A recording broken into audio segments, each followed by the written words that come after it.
दोस्तों, social media पर आजकल आईएएस ऑफिसर्स के वीडियो छाए हुए हैं। कभी कोई लॉकडाउन में गश्त पर निकल जाता है तो कभी कोई आम नागरिक बनकर किसी सरकारी दफ्तर में पहुंच जाता है। इन सब वीडियोस को देखने के बाद मन में कई सवाल आते हैं कि आखिर आईएएस होता कौन है?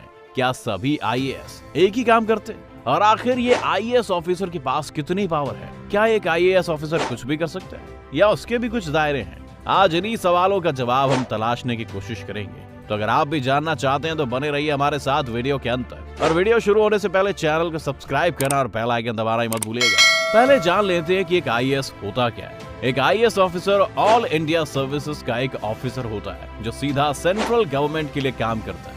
आईएएस के अलावा ऑल इंडिया सर्विसेज में इंडियन पुलिस सर्विस यानी कि आईपीएस और इंडियन फॉरेस्ट सर्विसेज यानी कि आईएफएस के ऑफिसर्स होते हैं। हर साल 10 लाख से ज्यादा बच्चे यूपीएससी की परीक्षा देते हैं। यूपीएससी में 3 अलग अलग टेस्टिंग स्टेजेस हैं, जिनमें से पहली है प्रीलिम्स, जहां मल्टीपल चॉइस क्वेश्चन से आपका सामना होता है। इसे पार करने के बाद आपको यूपीएससी का मेंस लिखना होता है, जो कि एक रिटन एग्जाम है, और आखिर में आपको एक इंटरव्यू क्रैक करना होता है। इन 10 लाख से ज्यादा बच्चों में केवल 150 से 180 लोग ही प्रीलिम्स, फिर मेंस और फिर इंटरव्यू, ये तीनों स्टेजेस को पार कर पाते हैं। और इसीलिए इसे भारत का सबसे मुश्किल एग्जाम्स भी कहा जाता है। जो यहाँ तक पहुंच जाते हैं उनमें से कुछ को रैंक के आधार पर इंडियन एडमिनिस्ट्रेटिव सर्विस मिल जाती है। एक आईएएस का मुख्य काम है सरकार की एग्जीक्यूटिव ब्रांच को सर्व करना, यानी जो पॉलिसीज और लॉ सरकार ने बनाए हैं उन्हें जनता तक पहुंचाना।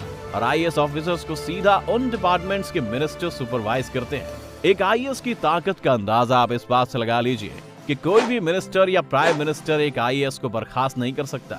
ये पावर सिर्फ देश के राष्ट्रपति को दी जाती है, क्योंकि इन्हें राष्ट्रपति ही अपॉइंट करते हैं। एक आईएएस जब सर्विस में आता है तो उसे सबसे पहले सब डिविजनल लेवल पर रखा जाता है और सब मजिस्ट्रेट की पोस्ट दी जाती है। इसके बाद धीरे धीरे उसे डिस्ट्रिक्ट कलेक्टर के पद पर प्रमोट कर दिया जाता है। ध्यान रखिएगा कि डिस्ट्रिक्ट कलेक्टर, डिस्ट्रिक्ट मजिस्ट्रेट या डिप्टी कमिश्नर, ये तीनों एक ही होते हैं, तो आपको कंफ्यूज होने की जरूरत नहीं है। इसके अलावा एक आईएएस ऑफिसर को सेंट्रल गवर्नमेंट के अंडर किसी स्पेसिफिक डिपार्टमेंट जैसे फाइनेंस, एग्रीकल्चर या एनर्जी में भी अपॉइंट किया जा सकता है। इसके अलावा पॉलिसी फॉर्मेशन या फिर विदेश में कुछ असाइनमेंट्स के लिए भी आईएएस ऑफिसर्स अपॉइंट्स होते हैं।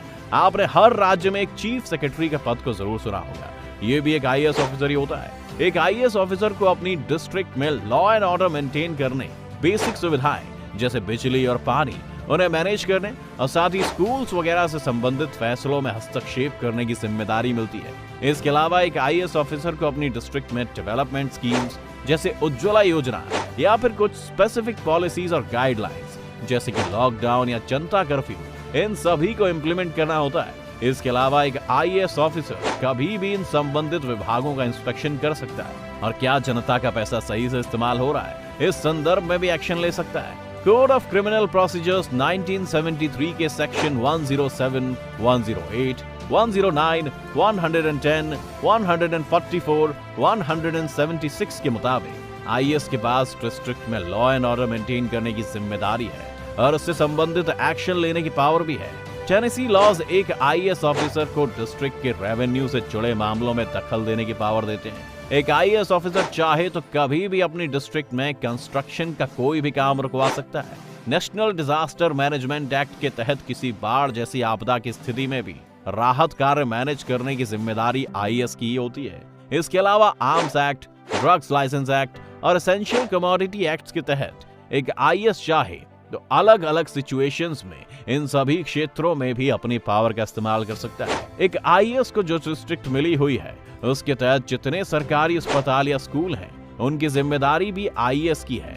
वो यहाँ के डिपार्टमेंट हेड्स को बुलाकर कभी भी रिपोर्ट मांग सकता है और उनकी जवाबदेही भी तय कर सकता है। स्कूल और कॉलेज के अलावा भी electricity department, water supply department, agriculture department या लैंड रिसोर्स डिपार्टमेंट सभी एक आईएएस के अंडर आते हैं और यहाँ पर भी एक आईएएस जांच कर सकता है, साथ ही इन डिपार्टमेंट्स के खिलाफ कार्यवाही भी कर सकता है। तो आप देख ही पा रहे हैं कि एक आईएएस की जॉब कितनी ज्यादा स्ट्रेसफुल है और इसी वजह से एक आईएएस ऑफिसर सरकार के लिए बहुत कीमती है और सरकार इसीलिए इन ऑफिसर्स की काफी खातिरदारी भी करती है। एक आईएएस की जॉब में लोगों को सबसे लुभाने वाली चीज ये खातिरदारी लगती है। सैलरी के अलावा एक आईएएस ऑफिसर को ढेरों पर्क्स मिलते हैं, जैसे कि एक आईएएस को हमेशा डिस्ट्रिक्ट के वीवीआईपी इलाके में बंगला दिया जाता है, जिसके साथ उसे कुक, गार्डनर, होम हेल्पर भी मिलता है। इसके बाद एक आईएएस ऑफिसर को सरकारी गाड़ी और ड्राइवर भी देती है। इसके अलावा भी इस गाड़ी के फ्यूल से लेकर इसके मेंटेनेंस का खर्चा सरकार ही उठाती है। सभी आईएएस ऑफिसर्स को भारत के किसी भी ट्रेन और फ्लाइट के फर्स्ट क्लास में फ्री में यात्रा करने की सुविधा है। साथ ही सरकार द्वारा उन्हें फ्री बिजली, पानी, केबल, इंटरनेट और बीएसएनएल का फ्री लैंडलाइन और ब्रॉडबैंड कनेक्शन भी दिया जाता है। एक आईएएस ऑफिसर की सिक्योरिटी के लिए हर वक्त उसके पास 2 से 3 गार्ड्स होते हैं और किसी इमरजेंसी में सिक्योरिटी बढ़ाई भी जा सकती है। इसके अलावा एक आईएएस और उसके परिवार के लिए मेडिकल सर्विसेज भी फ्री है और बड़े से बड़े इलाज का खर्चा सरकार ही उठाती है। ये सब सुनकर जरूर कुछ लोग आईएएस बनने का सपना देख चुके होंगे। क्या आप में से कोई इस वक्त आईएएस की तैयारी कर रहा है? अगर हाँ तो कमेंट्स में लिखिए। क्या आपको पता है कि आईएएस को पहले आईसीएस बोला जाता था और ये हमारे देश में अंग्रेजों ने शुरू की थी। आईसीएस यानी इंडियन सिविल सर्विसेज, जिसे अंग्रेजों ने 1858 में शुरू किया था। यानी ये संस्था 160 साल से भी ज्यादा पुरानी है। पहले इसमें सिर्फ ब्रिटिश नागरिक ही बैठ सकते थे, फिर इसमें भारतीयों को भी कम्पीट करने की परमिशन मिल गई। ये परीक्षा तब इंग्लैंड में होती थी, फिर इसे भारत लाया गया। हमारे देश के महान नायक सुभाष चंद्र बोस भी इस परीक्षा में बैठ चुके हैं और उनकी पूरे देश में उस वक्त 4थी रैंक थी, लेकिन उन्होंने देश के लिए नौकरी छोड़ दी। इस समय भारत के आईएएस ऑफिसर्स भारत भर में हैं, जिनमें से कुछ सेंट्रल गवर्नमेंट के लिए सीधा काम कर रहे हैं, तो कई बाकी राज्यों के मुख्यमंत्री के साथ मिलकर। इस वक्त हमारे देश के आईएएस ऑफिसर्स में काफी बड़ी बहस भी छिड़ी हुई है। सेंट्रल गवर्नमेंट के पास ये पावर है कि वो कभी भी एक आईएएस को वापस दिल्ली बुला सकती है, लेकिन पेच यहाँ अड़ जाता है कि उन्हें इसके लिए उस राज्य के मुख्यमंत्री से परमिशन लेनी होती है और कोई भी मुख्यमंत्री अपने काबिल ऑफिसर्स को नहीं देना चाहता, इसलिए कई बार इस रिक्वेस्ट को नहीं माना जाता। अब सरकार एक कानून लाने जा रही है जिसके तहत आईएएस ऑफिसर्स को बिना स्टेट गवर्नमेंट की परमिशन के ही सेंटर बुला सकता है और इसी बात पर सेंटर और स्टेट आजकल एक